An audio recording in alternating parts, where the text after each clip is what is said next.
Hard work. Hard work. Hard work. All right, you guys. Have a see you tomorrow. See you tomorrow.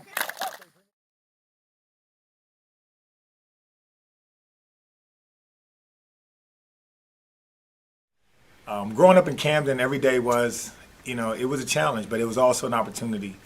I mean, being older now and looking back and seeing how we grew up, in poverty, not really having a whole lot. At those times, I really didn't know that we were poor.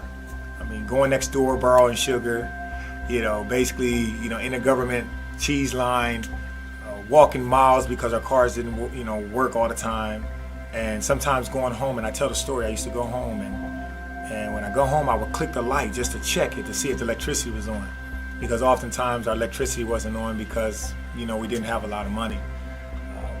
But I think it was through those lessons and being one of 5 children, being the middle child, and all of us are basically 2 and 4 years apart from the middle, it brought us closer together. And because those things that we didn't have, we appreciated what we did have, and that was family. And we had a close family. I mean, I always say to this day, I'm thankful and grateful for my mother. I'm grateful for her sacrifices that she made. Having 5 children, all basically by the age of 30. The fact that she went through what she went through, the fact that she took us to church and she brought us and she kept us and she sacrificed and she did all these things, that gave me an eternal debt to my mother in a sense that I knew that she made a decision every day to love us. I didn't think I was going to play football when I was young. I mean, I remember going out before elementary school, and we used to always play in the dirt, always play in the grass. We played tackle football, we played two-hand touch, we played stop the motion, we played all these different football games. And we just played. So I never really knew. I just knew I was a little fast. And I thought, when I was growing up, I thought that I would be in the Olympics, running track, versus being a football player. The guy I looked up to when I was young was Bo Jackson. So I'm on the street, and I'm like, hey, I'm Bo Jackson, I'm Bo Jackson. And I thought that was gonna be my icon. And so that was my dream kind of growing up, thinking that I would either be in the Olympics.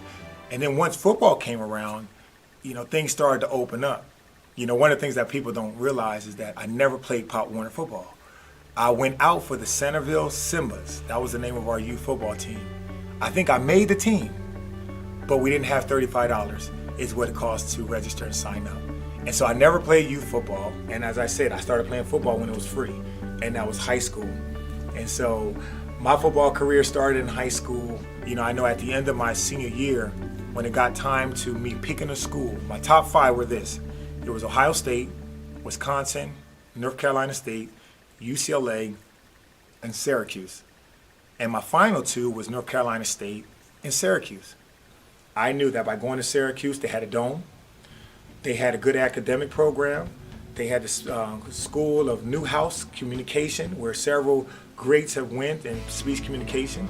They had a great football program. They had apartments for us to live in. They had basically dining halls. They had a nice tradition.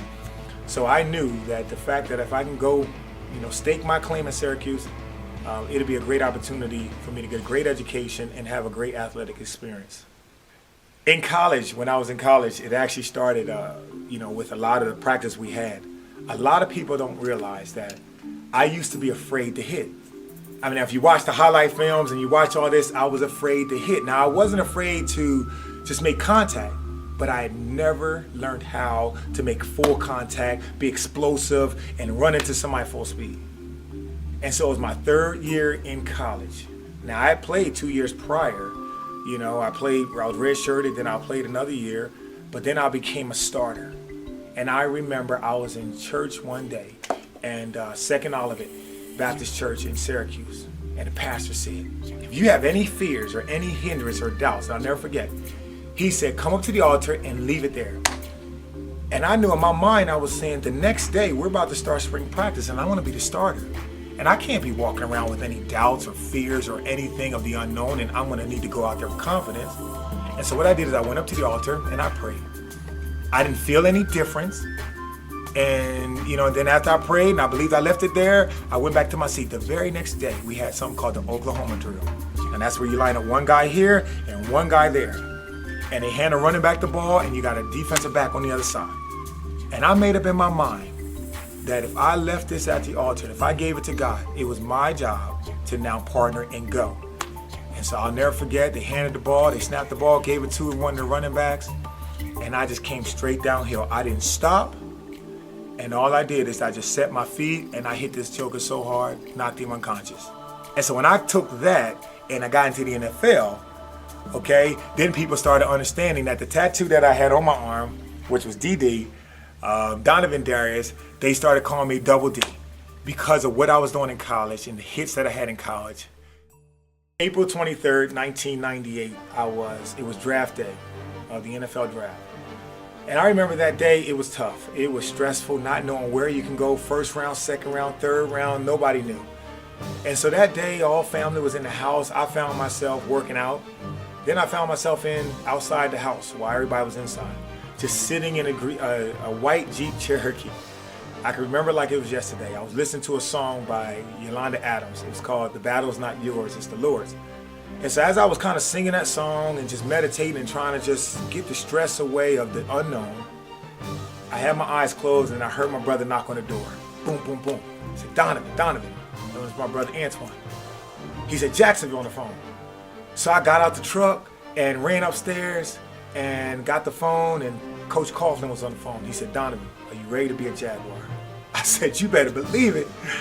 About 30 seconds after that, everybody's watching the TV, and Paul Tagliabue walked across the stage, and he said, with the 25th pick of the first round in the 1998 draft, the Jacksonville Jaguars select Donovin Darius out of Syracuse. Man, the house was just crazy. You know, it went off. Everybody was happy, crying, cheering, because here's a moment where somebody from Camden, New Jersey, who went after adversity, who had people say you could never do, you never would be, now all of a sudden he's able to live a dream. Hard work. Hard work. Hard work.